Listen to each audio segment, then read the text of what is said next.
Welcome to the Spokesman Speaks, a podcast for farmers and ag professionals by the Iowa Farm Bureau, bringing you the news, experts, and educational insights that matter most. Now, here's your host. Welcome to another special edition of the Spokesman Speaks podcast, brought to you on the first day of Iowa Farm Bureau's 2023 annual meeting in Des Moines. I'm Caitlin Lamb, and today's episode is part 2 of a 3-part series featuring the 3 winners of Iowa Farm Bureau's Young Farmer Leadership Award. Yesterday, we heard from Josh Bierbaum of Cass County. Today, we're learning about Matthew Burt of Marshall County, and tomorrow, you'll hear from Ryan Gibbs of Delaware County. Subscribe to the Spokesman Speaks in your favorite podcast app to catch all 3 parts of the series and future episodes of the podcast. With that, let's go to Marshall County to visit Matthew Burt, who knew of all the jobs in agriculture, the title he wanted most was farmer.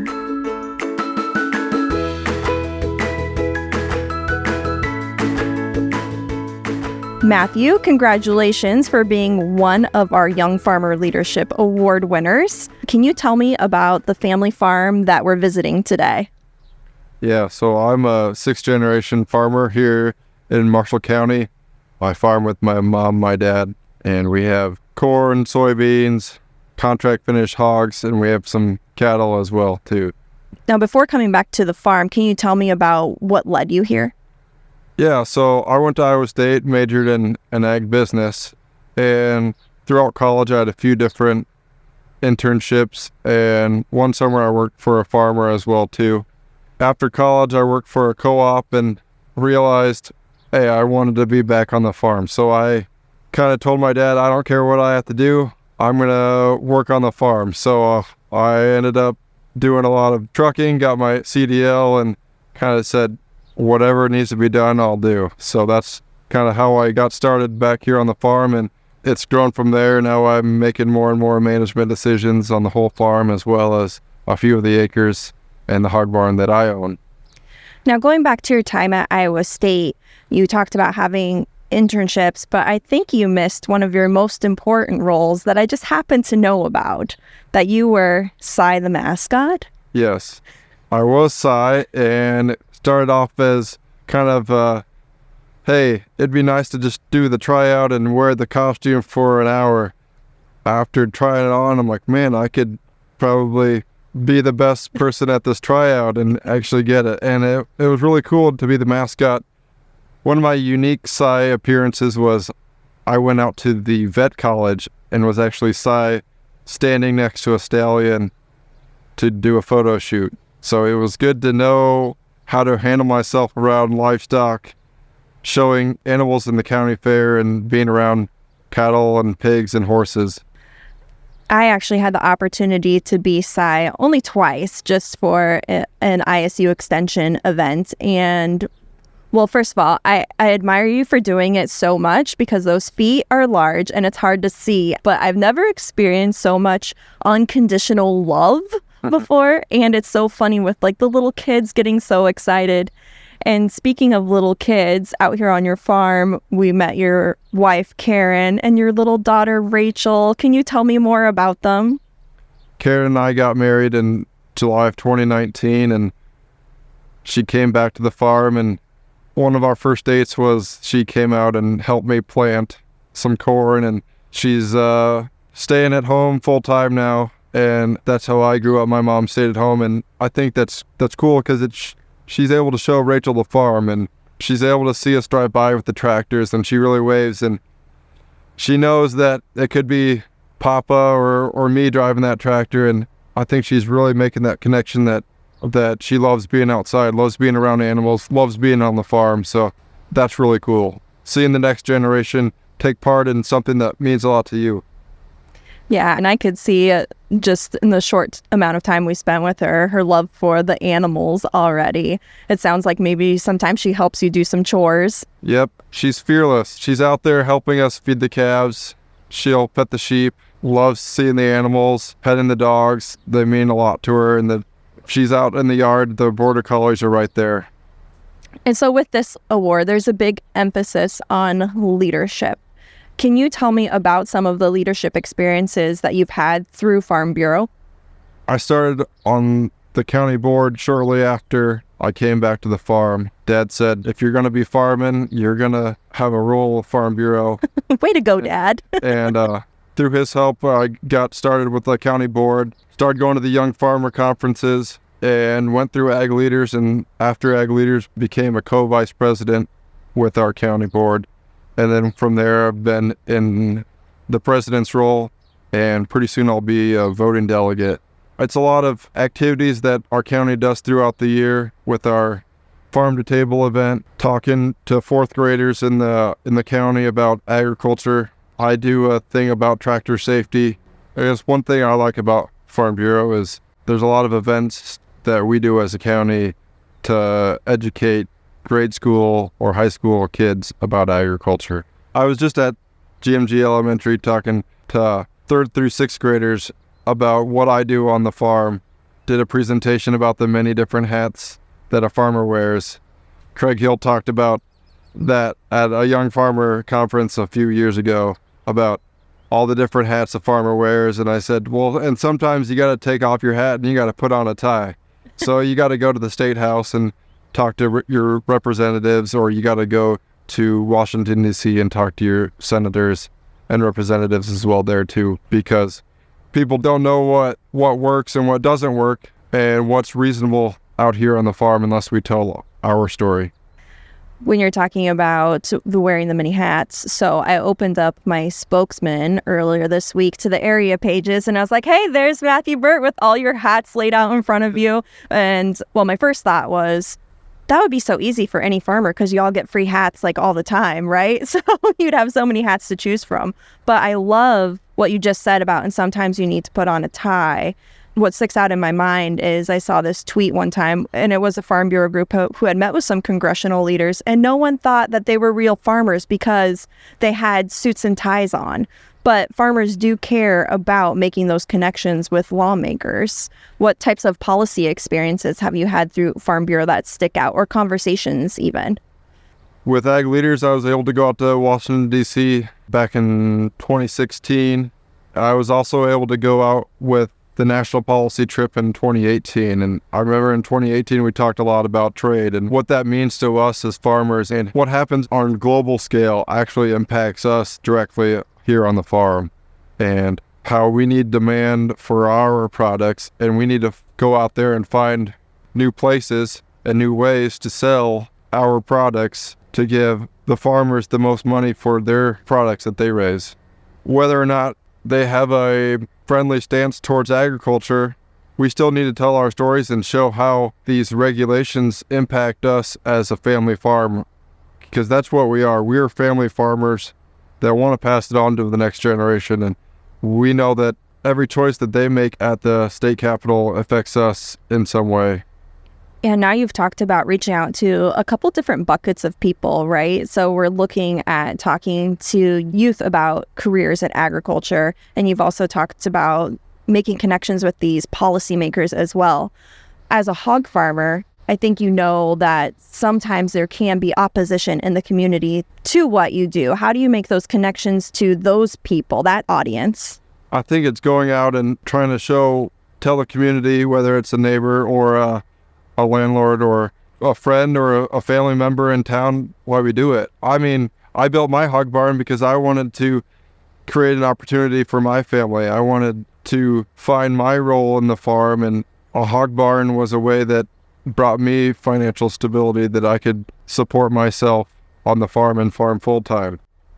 And in speaking about your role on the farm, you've mentioned some goals that you'd like to see happen in the future in terms of conservation that can kind of kickstart your farm legacy.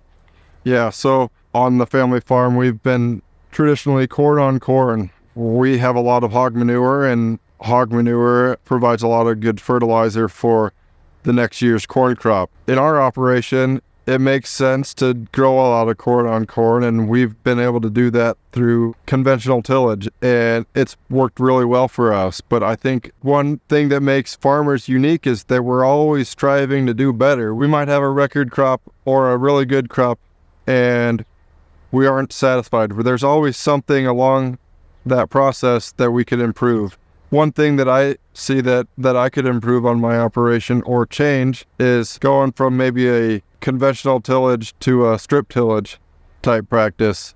I was able to test strip tillage on just over 200 acres this year, and I'm really excited to see how I could use that as a tool going forward to reduce my passes across the cornfield and still achieving the same yields that I would have got with conventional tillage. And what other types of conservation practices are you using on the family farm today? We have a lot of grass waterways and CRP. We're also using variable rate fertilizer. We spread our own dry fertilizer, and just this past year we've been moving to prescriptions and VRT rating. With hog manure, it's able to build up that fertility in a lot of spots in our fields, but there's still a few areas that need help, and that's where we're able to put it where it needs it and not where it doesn't. One thing that stuck out to me in your Young Farmer Leadership application was you were asked, what do you think some of the challenges are for young farmers today? And this wasn't an answer I'd seen before, but it was about the loneliness and stress of the job and trying to make connections with other farmers who might understand those challenges better. Can you tell me more about that? I guess one of the things I enjoy about being a farmer is I can go out there and scout my fields, or go out there and sit in the combine all day and kind of be secluded from the rest of the world. Or I guess kind of what's happening on my farm is what's affecting me. I talk with other young farmers at the Young Farmer Conference and realize that my challenges are not unique. I'm not the only one that is having trouble with breakdowns during harvest or breakdowns during planting. But I think it's also the networking thing helps as well too. You can see what things that other young farmers are doing well that you can replicate, and being able to make those connections or making those friends that you can call up and say, oh, you have a custom spraying business. How do I get started doing that? What are the challenges or what are the opportunities? Maybe you're talking to a farmer that has done the beginning farmer's loan and say, what would you recommend? Am I looking at this balance sheet correctly? What are some ways that you measure your success? I completely agree with you that farming is this great job because you get to be your own boss, but then when things go wrong, you're also your own boss. My husband, who farms in central Iowa, I know one thing that helps him is he's got this Snapchat group with fellow farmers. And so when they are having these breakdowns, it's the trying to make light of it. Just having the ability to, like you said, realize that you're not alone in it, I think is great. And then as we talk about the people that you have met through the Young Farmer programs, as part of this award, you are given money to grant to a local organization or cause of your choice. Can you tell me who you chose and why? I chose Seeds of Hope as the organization that I wanted to give my grant money to. Seeds of Hope was started through Justine Brink, formerly Justine Stevenson, to honor her husband, Chasm Stevenson. I had the opportunity to raise money for him when he was going through his cancer treatment back in 2017 through a bike ride that I was able to do. And it just made sense with their mission on how they help families that are going through tough times with a long-term illness or other hardships, and then also the presence that they have with Farm Bureau as well too. And as a former Young Farmer advisory member, Justine seems like the perfect fit for this money. I know that it's going to a great cause, and it helps farmers and farm families that are going through tough times get back and focus on the things that they want to do, which is farming and with their family. And so with your Farm Bureau leadership activities and involvement, I would be remiss if I didn't talk about your dad, who is one of our district directors. And you just told me before this interview that your grandpa had also been a district director. So I have to ask, do you see yourself heading down that path, or what types of goals do you have with the Farm Bureau? The next thing in front of me is I want to be the voting delegate for my county and be able to represent us and the membership of Marshall County and learn about Farm Bureau as a whole. I want to keep the district director as an option, but why not? No pressure, right? Now, putting the whole legacy of Farm Bureau district directors aside, you said that you're a sixth generation farmer.